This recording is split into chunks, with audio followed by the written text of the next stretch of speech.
Market में पैसा तभी बनता है जब आप समझदारी के साथ ट्रेड करते हो। और बॉलिंजर बैंड एक ऐसा पावरफुल टूल है जो आपको एग्जैक्ट बताता है कब आपको बाई करना है, कब आपको सेल करना है। इस वीडियो में हम सीखेंगे एक सिंपल लेकिन एक deadly effective Bollinger band strategy जो आपके ट्रेडिंग गेम को नेक्स्ट लेवल तक ले जाएगा। तो इस वीडियो को एंड तक जरूर देखना, हर एक सेकंड बहुत वैल्यूएबल है। तो बिना किसी टाइम वेस्ट किए चलिए शुरू करते हैं।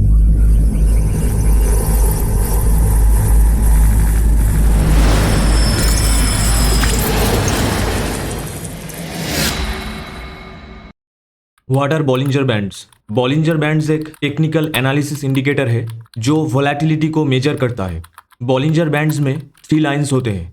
एक होता है अपर बॉलिंजर बैंड, एक होता है लोअर बॉलिंजर बैंड, और जो तीसरा बैंड है वो है इसका मिडिल बॉलिंजर बैंड, जो कि एक सिंपल मूविंग एवरेज है। जब प्राइस ऊपर वाली बैंड के आसपास होता है तब मार्केट ओवरबॉट हो सकता है, और जब प्राइस नीचे वाली बैंड के आसपास होता है तब मार्केट ओवरसोल्ड हो सकता है। तो हम आ चुके हैं ट्रेडिंग व्यू के ऊपर, और यहाँ पे बैंक निफ्टी का 3 मिनट्स का चार्ट ओपन है। तो पहले तो हम इंडिकेटर सेक्शन में आ जाते हैं, और यहाँ पे आपको सर्च करना है बॉलिंजर बैंड। इसके बाद आपको ओके कर देना है। यहाँ पे हम इसके सेटिंग्स में आ जाते हैं। जो इसका जो डिफ़ॉल्ट लेंथ है वो 20 रहेगा, और इसका जो मिडिल बॉलिंजर बैंड है वो simple moving average 20 simple moving average है, और इसका स्टैंडर्ड डिविएशन 2 है। और इसका जो आप देख पा रहे हैं जो अपर बॉलिंजर बैंड है वो रेड है, लोअर बॉलिंजर बैंड ग्रीन है, और इसका जो मीडियन है वो ब्लू है। और इसके बाद आपको ओके कर देना है। ये है इसका 20 सिंपल मूविंग एवरेज, और ये जो उसका आप देख पा रहे हैं जो अपर बैंड है 20 simple moving average plus 2 standard deviation, उसको कैलकुलेट करके यहाँ पे अपर बॉलिंजर बैंड यहाँ पे बनता है। और इसका जो लोअर बॉलिंजर बैंड है वो है simple moving average minus 2 standard deviation, और उसका वैल्यू कैलकुलेट करके यहाँ पे लोअर बॉलिंजर बैंड बनता है। आपको यहाँ पे बॉलिंजर बैंड का कंसेप्ट समझ में आ गया कि बॉलिंजर बैंड कैसे बनता है। तो हम अगले सेक्शन में देखेंगे बॉलिंजर बैंड को यूज़ करके आप कौन कौन से स्ट्रैटेजीज अप्लाई करके ट्रेडिंग कर सकते हैं। Let's talk about the strategies. तो पहला जो स्ट्रैटेजी है वो है बॉलिंजर बैंड स्क्वीज स्ट्रैटेजी, जिसे आप ब्रेकआउट स्ट्रैटेजी भी कह सकते हैं। जब बॉलिंजर बैंड्स काफ़ी क्लोज आ जाते हैं इसका मतलब है कि वहाँ पे बहुत ज़्यादा लो वोलेटिलिटी है, और जब प्राइस काफ़ी देर तक एक बहुत ही क्लोज रेंज में फंसा हुआ होता है तो उसे हम कहते हैं कि प्राइस वहाँ पे स्क्वीज हो चुका है, और जनरली वो एक सिग्नल होता है। उसके बाद एक बड़ा ब्रेकआउट आने का चांसेस बहुत ज़्यादा हाई होता है। जब प्राइस बैंड के बाहर ब्रेकआउट करेगा विद वॉल्यूम तब हम ट्रेड में एंटर करेंगे, और हमारा स्टॉप लॉस रहेगा ऑपोजिट बैंड के बाहर, और वहाँ पर हम टारगेट 1:2 या फिर 1:3 रिस्क रिवॉर्ड जैसा आप चाहें वहाँ पे टारगेट रख सकते हैं। लेकिन एक चीज़ आपको ध्यान में रखना है कि ब्रेकआउट के टाइम वहाँ पे हाई वॉल्यूम होना चाहिए। बिना वॉल्यूम के ब्रेकआउट हमेशा फॉल्स हो सकता है। तो जो स्ट्रैटेजी यहाँ पर हमने डिस्कस किया उसे इम्प्लीमेंट करके हम कैसे ट्रेड्स ले सकते हैं। तो यहाँ पे देखिए, यहाँ पे एक बहुत ही प्यारा एग्जाम्पल है। जैसा कि मैं हमेशा कहता हूँ कि कोई भी इंडिकेटर परफेक्ट नहीं होता। इंडिकेटर सिर्फ आपको एक सिग्नल प्रोवाइड कर सकता है, लेकिन उसके साथ आपको प्राइस एक्शन यूज़ करना है, और उसके बाद ही आपको ट्रेड में एंटर करना है। तो जैसा कि हमने डिस्कस किया कि जब प्राइस बहुत देर तक एक रेंज में फंसा रहेगा, और यहाँ पे देखिए बॉलिंजर बैंड बहुत ज़्यादा यहाँ पे स्क्वीज हो चुका है, इसका मतलब प्राइस एक रेंज में बहुत देर तक यहाँ पर था। उसके बाद यहाँ पे क्या होता है, यहाँ पे देखिए वॉल्यूम के साथ यहाँ पे ब्रेकआउट होता है। जैसा कि आप देख पा रहे हैं कि यहाँ पे प्राइस बहुत देर तक एक रेंज में फंसा था। उसके बाद जब यहाँ पे ब्रेकआउट होता है, और उस ब्रेकआउट पे जब यहाँ पे रिटेस्ट करके प्राइस फिर से ऊपर जाता है यहाँ पे इस कैंडल पे, तो यहाँ पे हम एक लॉन्ग पोजीशन क्रिएट कर सकते हैं। तो इस कैंडल पे हम यहाँ पे बाइंग करेंगे, और हमारा जो यहाँ पे स्टॉप लॉस रहेगा वो इस स्विंग के नीचे रहेगा, और उसके अकॉर्डिंग हमें यहाँ पे ऑलमोस्ट 1:2 टारगेट अचीव हो चुका है। यहाँ पे एक और एग्जांपल देखिए, यहाँ पे बहुत देर तक प्राइस एक रेंज में फंसा हुआ है, और यहाँ पे बॉलिंजर बैंड बहुत ज़्यादा स्क्वीज हो चुका है। तो हमने ये सपोर्ट ड्रॉ किया, प्राइस यहाँ पे बहुत देर तक एक ही रेंज में फंसा रहा और उसके बाद जब यहाँ पे ब्रेक डाउन होता है इस कैंडल पे, इस सपोर्ट का यहाँ पे ब्रेक डाउन होता है, तब हम यहाँ पे एक सेलिंग ट्रेड लेंगे। इस कैंडल पे यहाँ पे हम शॉर्ट करेंगे और हमारा जो इनिशियल स्टॉप लॉस है वो इस स्विंग के ऊपर रहेगा और उसके अकॉर्डिंग हमें यहाँ पे 1:1 का टारगेट अचीव हो चुका है। और उसके बाद आप चाहे तो यहाँ पे टारगेट को इंक्रीज़ भी कर सकते हैं। जैसा कि आप देख पा रहे हैं कि मार्केट यहाँ से और भी नीचे गया था, तो आपको इजीली यहाँ पे 1:3 तक का भी टारगेट यहाँ पे मिल जाता। यहाँ पे एक और एग्जांपल देखिए। यहाँ पे प्राइस बहुत देर तक फिर से एक रेंज में फंसा रहा और बॉलिंजर बैंड यहाँ पे बहुत ज़्यादा स्क्वीज़ हो चुका था और उसके बाद यहाँ पे एक वॉल्यूम के साथ ब्रेकआउट आता है।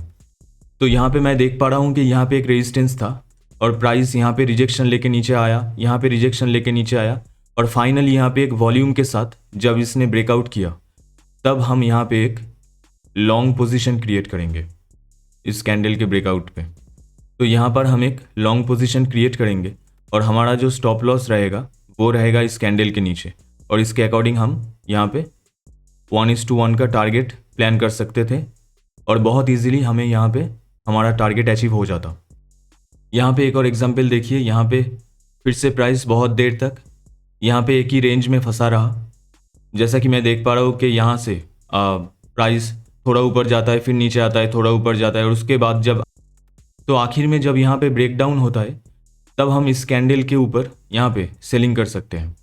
तो अगर हम यहाँ पे सेल करते तो हमारा जो इनिशियल स्टॉप लॉस था वो हमें इस स्विंग के आसपास रहता और उसके अकॉर्डिंग हमें बहुत ही ईजिली 1:1 का टारगेट अचीव हो जाता। तो यहाँ पर मैंने आपको बहुत सारे एग्जांपल्स दिखाए जब प्राइस एक रेंज में फंसा रहता है और बॉलिंजर बैंड स्क्वीज हो जाता है, तो उस स्ट्रैटेजी को यूज़ करके अब कैसे ट्रेड कर सकते हैं। अब हम बात करते हैं अगले स्ट्रैटेजी के बारे में, मीन रिवर्सन, जिसे आप रिवर्सल स्ट्रैटेजी भी कह सकते हैं। जब प्राइस अपर बॉलिंजर बैंड को टच करता है लेकिन वहाँ पे वॉल्यूम लो होता है या फिर मोमेंटम वीक होता है, तब हमें वहाँ पे एक सेलिंग अपॉर्चुनिटी फाइंड करना है।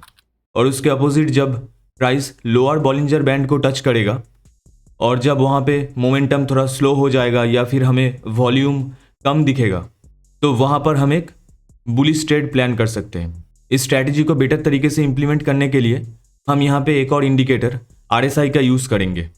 तो आपको यहाँ पे इंडिकेटर्स में आके RSI सर्च करना है।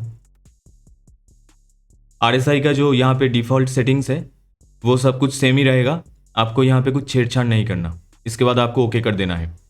RSI के बारे में तो आपको पता ही है, जब RSI लाइन 70 के ऊपर जाता है तब प्राइस ओवरबॉट होता है और जब RSI लाइन 30 के नीचे रहता है तब प्राइस ओवरसोल्ड जोन में रहता है। तो जब RSI 70 के ऊपर रहेगा तब हमें बॉलिंजर बैंड को यूज़ करके वहाँ पे सेलिंग अपॉर्चुनिटी फाइंड करना है और जब RSI 30 के नीचे रहेगा तब हमें बॉलिंजर बैंड को यूज़ करके वहाँ पे बाइंग अपॉर्चुनिटी फाइंड करना है। यहाँ पे देखिए, यहाँ पे प्राइस अपर बॉलिंजर बैंड के आसपास था, यहाँ पे अपर बॉलिंजर बैंड के ऊपर था। उसके बाद क्या होता है, यहाँ पे धीरे धीरे मोमेंटम स्लो हो जाता है और यहाँ पे हम देख पा रहे हैं कि RSI भी यहाँ पे ऑलमोस्ट 80 के आसपास था। इसका मतलब प्राइस यहाँ पे ऑलरेडी ओवरबॉट जोन में था। तो यहाँ पे हमें सेलिंग का ट्रेड फाइंड करना था और उसके बाद यहाँ पे प्राइस धीरे धीरे यहाँ पे नीचे आता है और यहाँ पे मैं देख पा रहा हूँ कि यहाँ पे एक ब्रेकडाउन होता है। जब यहाँ पे ब्रेकडाउन होता है उसके बाद यहाँ पे हमें एक सेलिंग का ट्रेड लेना था। तो यहाँ पे हम सेल करते और यहाँ पे अगर हम सेल करते तो हमारा जो इनिशियल स्टॉप लॉस था वो इस स्विंग के ऊपर, यहाँ पे हमारा इनिशियल स्टॉप लॉस इस स्विंग के ऊपर रहता और उसके अकॉर्डिंग हम ये जो बॉटम है यहाँ तक का टारगेट हम यहाँ पे प्लेस कर सकते थे। यहाँ पे जो बॉटम था हमें यहाँ तक का टारगेट प्लान करना था और उसके बाद प्राइस यहाँ पे धीरे धीरे नीचे आके हमारा यहाँ पे टारगेट अचीव हो जाता। तो हमें इस ट्रेड में 1:1.5 का टारगेट यहाँ पे अचीव हो जाता। यहाँ पे एक और एग्जांपल देखिए। यहाँ पे प्राइस लोअर बॉलिंजर बैंड के नीचे है और यहाँ पे RSI ऑलमोस्ट 20 के आसपास आ चुका है। तो इसका मतलब यहाँ पे प्राइस ओवरसोल्ड जोन में है। तो हमें स्ट्रैटेजी के अकॉर्डिंग यहाँ पे बाइंग का ट्रेड प्लान करना था। और यहाँ पर हम एक क्लियर इंडिकेशन देख पा रहे हैं कि प्राइस यहाँ पे धीरे धीरे कंसोलिडेशन फेज में चला जाता है। और अगर आप देख पाएंगे यहाँ पे RSI धीरे धीरे यहाँ पे 20 से यहाँ पे धीरे धीरे ऊपर जाता है। इसका मतलब प्राइस यहाँ पर स्ट्रॉन्ग हो रहा है। यहाँ पे आपको RSI में क्लियरली डाइवर्जेंस यहाँ पे दिखेगा, देखिए। और इसके बाद जब यहाँ पे वॉल्यूम के साथ ब्रेकआउट होता है तब हम यहाँ पे एक बाइंग का ट्रेड प्लान कर सकते हैं। तो इस कैंडल पे यहाँ पर हम बाइंग करेंगे और हमारा जो इनिशियल स्टॉप लॉस रहेगा वो रहेगा यहाँ पे बॉटम पे, और उसके अकॉर्डिंग हम यहाँ पे 1:1 का टारगेट प्लान कर सकते थे।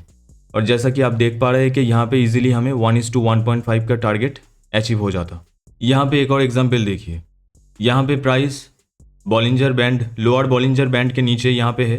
यहाँ पे continue price lower Bollinger band के आसपास ही यहाँ पे दिख रहा है। लेकिन यहाँ पे देखिए RSI यहाँ पे पहले 30 के नीचे चला जाता है, उसके बाद RSI में आपको यहाँ पे एक क्लियर डाइवर्जेंस दिखेगा। इसका मतलब यहाँ पे प्राइस धीरे धीरे स्ट्रॉन्ग हो रहा है। तो यहाँ पर जब एक ब्रेकआउट होता है वॉल्यूम के साथ, तो यहाँ पर हम एक बाइंग का ट्रेड प्लान कर सकते हैं। जब यहाँ पे इस कैंडल पे वॉल्यूम के साथ यहाँ पे ब्रेकआउट होता है तो हम यहाँ पे एक बाइंग का ट्रेड प्लान करेंगे और हमारा जो इनिशियल स्टॉप लॉस रहेगा वो इस स्विंग के नीचे रहेगा। और उसके अकॉर्डिंग हमें यहाँ पे 1:1 या फिर आप ऑलमोस्ट यहाँ पे 1:2 का भी टारगेट यहाँ पे अचीव कर सकते थे। यहाँ पे रिट्रेसमेंट होता है और उसके बाद प्राइस और ऊपर चला जाता है। तो इस ट्रेड में भी आपको यहाँ पे ऑलमोस्ट 1:2 का टारगेट अचीव हो जाता। जैसा कि मैंने आपको पिछले वीडियो में भी कहा है कि इंडिकेटर्स बस आपको एक सिग्नल प्रोवाइड करता है, लेकिन आपको ट्रेड लेने से पहले हमेशा प्राइस एक्शन को यूज़ करना है। इंडिकेटर्स में सिग्नल को आपको देखना है, उसके बाद आपको प्राइस एक्शन को यूज़ करना है और उसके अकॉर्डिंग आपको ट्रेड प्लान करना है। अगर ये सारे प्रोसीड्योर आप फॉलो करते हैं तो आपका ट्रेडिंग एक्यूरेसी ऑलमोस्ट 80% और उसके अबव भी जा सकता है। बहुत सारे लोग जो गलती करते हैं वो सिर्फ इंडिकेटर को देख के ही ट्रेड करते हैं, लेकिन आपको सिर्फ इंडिकेटर को देख के ट्रेड नहीं करना है, उसके साथ आपको प्राइस एक्शन को भी यूज़ करना है, या फिर मार्केट के कंटेक्स्ट को भी आपको समझना है, या फिर मार्केट अप ट्रेंड में है या फिर डाउन ट्रेंड में है वो भी आपको देखना है। और हमेशा एक चीज़ का तो आपको ख्याल रखना ही है, वो है रिस्क मैनेजमेंट। क्योंकि अगर आप एक ट्रेड में अपना 20% या फिर 30% या फिर 50% अगर कैपिटल को खो देते हो तो आप ट्रेडिंग नहीं कर पाओगे। तो हमेशा रिस्क मैनेजमेंट पे फोकस होना चाहिए, क्योंकि कैपिटल को बचाना भी एक आर्ट है। तो मैं आशा करता हूँ कि इस वीडियो से आपको बहुत कुछ सीखने को मिला है। अगर ये वीडियो आपके लिए हेल्पफुल रहा है तो वीडियो को ज़रूर लाइक कीजिए और अपने दोस्तों के साथ शेयर कीजिए। और अगर अभी तक आपने चैनल को सब्सक्राइब नहीं किया है तो चैनल को ज़रूर सब्सक्राइब कीजिए। मेरा नाम है अभिजीत, मिलते हैं अगले वीडियो में। तब तक के लिए टेक केयर, जय हिंद।